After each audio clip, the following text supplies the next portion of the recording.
All right, we're going to have a conversation about due diligence money and earnest money. In the offer to purchase in North Carolina, there are two deposits. Due diligence money is a check or a wire that goes directly to the seller. It comes off the purchase price when you close on the property, but it is non-refundable, which means if you do a home inspection and discover something that you do not like and the seller will not fix it, you will not receive that money back. If the appraisal comes in low and the seller will not negotiate price, you will not get that money back. So it's one of those things that you need to be aware of. And whatever money you're willing to write a check for and lose if something were to go south, that's how much you would pay the seller in due diligence money. Now, let's say you're wanting to make an offer that's much lower than what it's listed for, or lower than really what the market should pay for the house for whatever reason. I'm not sure if you heard that. It could be in my ears. I've got my aftershocks on, but I just heard the directions. So that's one thing you have to know about due diligence money. No one likes it, but it's just how our offer to purchase is written and what we have to deal with here. And if it's a very competitive house, as in there are multiple offers, then you're going to need to stroke a check that might hurt a little bit, but it will help you win the bid.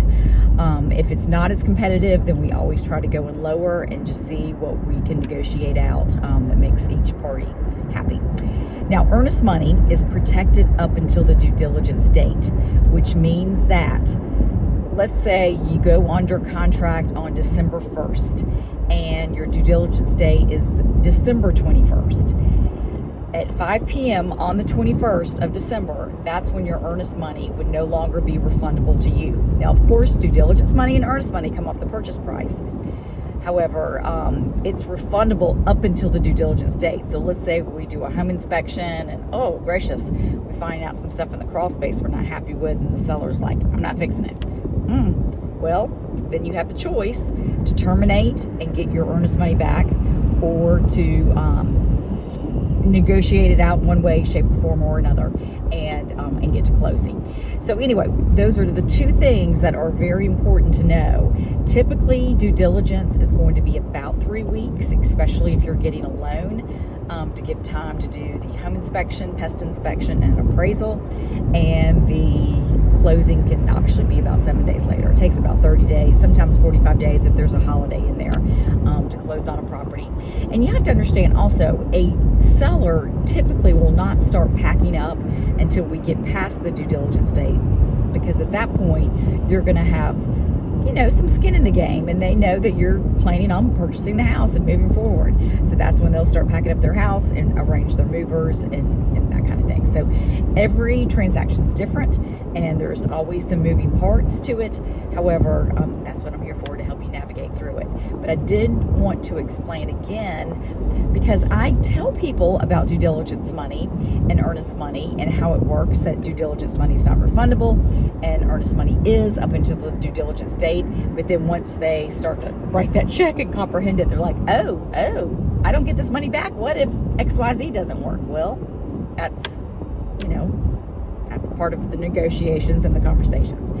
So lastly, always keep in mind everything is negotiable and everything is figure outable, and that's part of the process, is to help everybody get to the finish line in a timely manner. So I hope that explains it, so it's clear.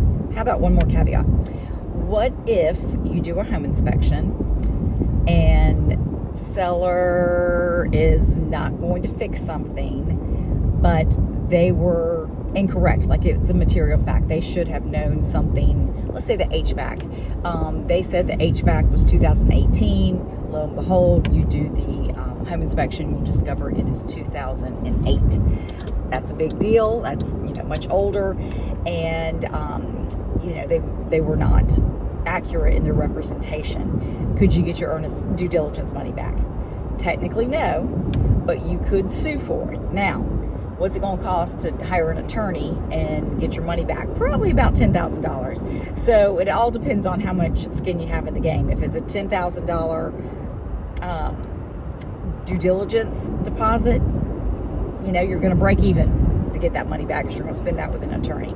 So long story short, it's just how the offer to purchase works. And as a buyer, we always try to get away with it as low as we can. And for a seller, I try to get as much as I can. But at the end of the day, it's what both parties are comfortable with. So I hope this helps, and I hope I didn't ramble too much.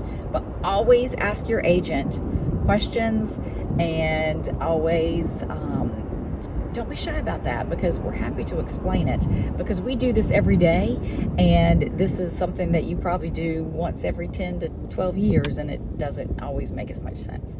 So thanks for listening.